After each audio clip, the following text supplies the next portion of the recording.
dignitaries on dais, Director General ILO Gilbert Hongboji, मेरी ministerial colleague Shobha ji, Secretary Labor Sumita ji, Permanent Representative of India to UN and Geneva, Arindam Bagchi ji, ESIC के DG Ashok Kumar ji, भारतीय मजदूर संघ के national president हिरणमय पंड्या जी, CII के vice chair mister Shahil दारिया जी, सभी उपस्थित भाइयों बहनों, it is a privilege to address this inaugural regional dialogue on social justice as we unite under the global coalitions for social justice to advance our shared commitment to build a more just and inclusive world. The significance of the gathering lies not only in the exchange of ideas but also in our collective resolve to address the evolving challenges of our time. By promoting collaboration among government, international organizations, workers' organizations, business, and civil society, we aim to create tangible solutions that promote a fruitful working environment for all where no one is left behind.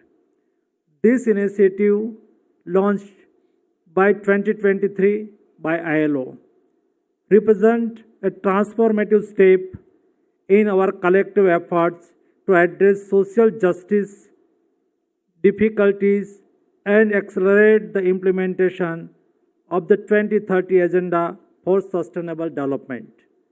With over 336 partners, including 90 governments, the coalition has emerged as one of the largest global movements dedicated to facilitating inclusive growth, reducing inequalities, and ensuring decent work for all. To that end, today's dialogue serves as a platform to exchange best practice, explore innovative solutions, and strengthen regional cooperation, ultimately contributing to a more equitable and resilient global ecosystem and economy. India, as a proud moment, and the Asia Pacific Coordinating Group is privileged to spearhead this first regional dialogue.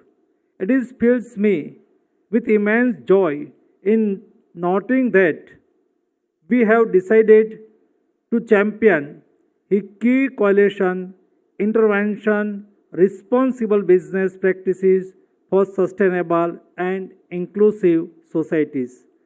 This resource marks significant milestone in our collective journey and will serve as a valuable references guiding our efforts towards more inclusive and resilient social protection systems. I would also like to take this opportunity to appreciate the employees' state insurance corporations for its dedicated efforts in advancing social security and ensuring the well-being of workers. The observance of ESIC 74th Foundation Day during this event is testament to its long-standing contributions to enhancing healthcare, financial security, and overall welfare for millions of workers and their families across India. Since its inception in 1952, ESIC has played a pivotal role in shaping India's social security landscape by offering comprehensive healthcare, disability benefits, maternity benefits, and financial protections. ESIC has become a cornerstone of India's commitment to social justice. Its initiative, including digital healthcare services and simplified enrollment processes, have expanded coverage to both formal and informal sector workers. On this occasion, I would like to highlight the significance of the joint statement on responsible business conduct presented by the Bharatiya Mazdoor Sangh in collaboration with the Confederation of Indian Industries Employers Federation of India. This joint statement reflects a shared commitment to support ethical and sustainable business practice that respect work's right, promote decent work, and support inclusive economic growth. It emphasizes the need for businesses to go beyond compliance, integrating social responsibility into their core operations and value chains.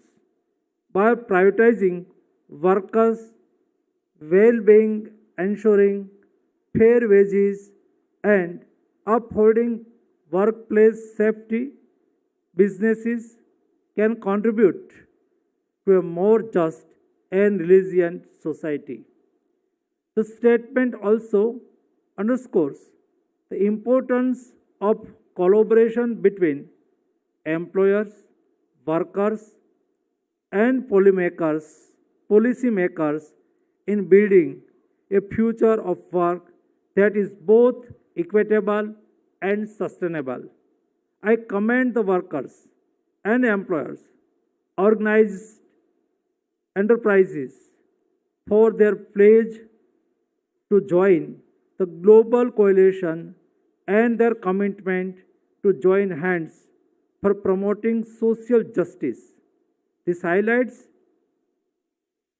the willingness of Indian business and workers organizations to shoulder the responsibility to build a socially just, inclusive society with the government of India. India's journey towards social justice is deeply rooted is in commitment to inclusive growth and equitable development. Over the past decade, India has undertaken significant reforms to create quality jobs, enhance labor market flexibility, and expand social security coverage. India, under the dynamic leadership of Prime Minister Narendra Modi ji, has undertaken significant steps. Our economy, the fastest growing among major global economies, has drawn global attention for its development track record and structural reform. The next 5 years present a unique opportunity to realize our vision of Sabka Vikas, balanced growth for all regions and communities. Employment trend in India reflect the success of this policy intervention. The unemployment rate has declined from 6% in 2017-18 to 3.2% in 23-24, while the labor force participation rate has increased from 49.8% to 60.1%. These positive indicators underscore the impact of our reforms and initiatives. Labor reforms have been a foundation of India's efforts to modernize its workforce policies. The consolidations of 29 labor laws into four simplified labor codes has promoted labor welfare, universalized wage and social security, and ensured safer working conditions. These reforms have also improved the ease of doing business by streamlining registrations, license, and compliance procedures. Social security remains a fundamental pillar of India's commitment to social justice. The International Labour Organization's World Social Protection Reports 2024-26 highlights India's remarkable progress, reaching 48.8% in 2024. We are in the process of further collecting data with ILO. Schemes like the Employees State Insurance Corporation and the Employees Provident Fund organizations have been modernized to extend coverage to more workers. The eShram portal, with over 300 million registered unorganized workers, exemplifies our efforts to strengthen last mile delivery of social benefits. I am also pleased to note the launch of the eShram mobile app, which will further enhance accessibility and convenience for workers across the nation. Empowering women in the workforce is another critical focus area. India's Union Budget 2025-26 sets an ambitious target of achieving 70% female workforce participation by 2047. This aligns with the objective of today's session: building a bigger table, promoting inclusion and women's participation in the world of work, which will explore policies to create fair and supportive workplace, address pay gaps, and enhance leadership representation for women. Reaping the demographic dividend for youth empowerment is equally vital.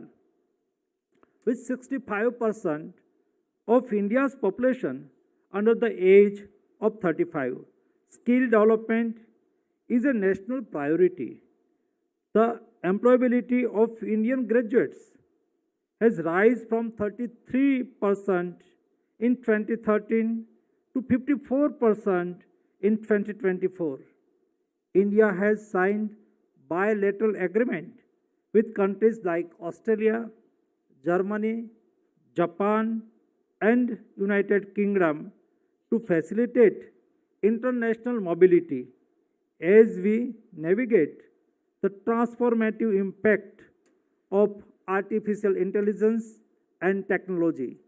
India is committed to equipping its youth to thrive in the digital future. The National Career Service Portal has facilitated over 440 million job vacancies, while upskilling initiatives in green jobs, artificial intelligence, and the platform economy are preparing our workforce for the future.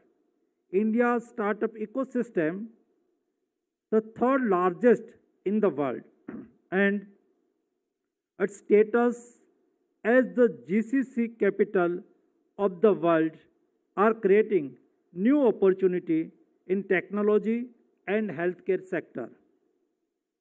Furthermore, I congratulate ILO for working with India for the state-specific social protection data pooling exercise and the G20 feasibility study on the development of the International Referencing Classification on Occupation.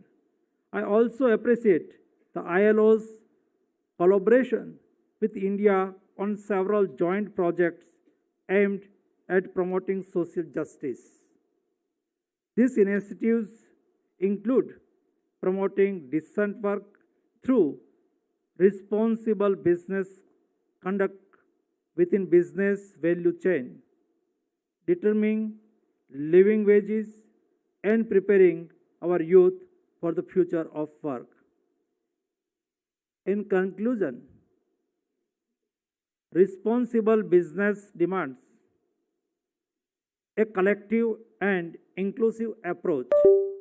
India's initiatives in expanding social protection, empowering women, leveraging technology, and supporting vulnerable groups demonstrate our commitment to building a resilient and inclusive workforce for responsible business. As highlighted during the inaugural session's joint statement on responsible business conduct by BMS, NCII, EFI, fostering ethical and sustainable business practices are key to achieving our social justice goal. I thank the DGILO and the coalition partners for joining us and ESIC in celebrating our progress and commitment towards social justice. As we move forward, let us reaffirm our shared responsibility to ensure that no works is left behind. Together, we can create a future of work that is equitable, sustainable, and prosperous for all. Thank you. Thank you very much.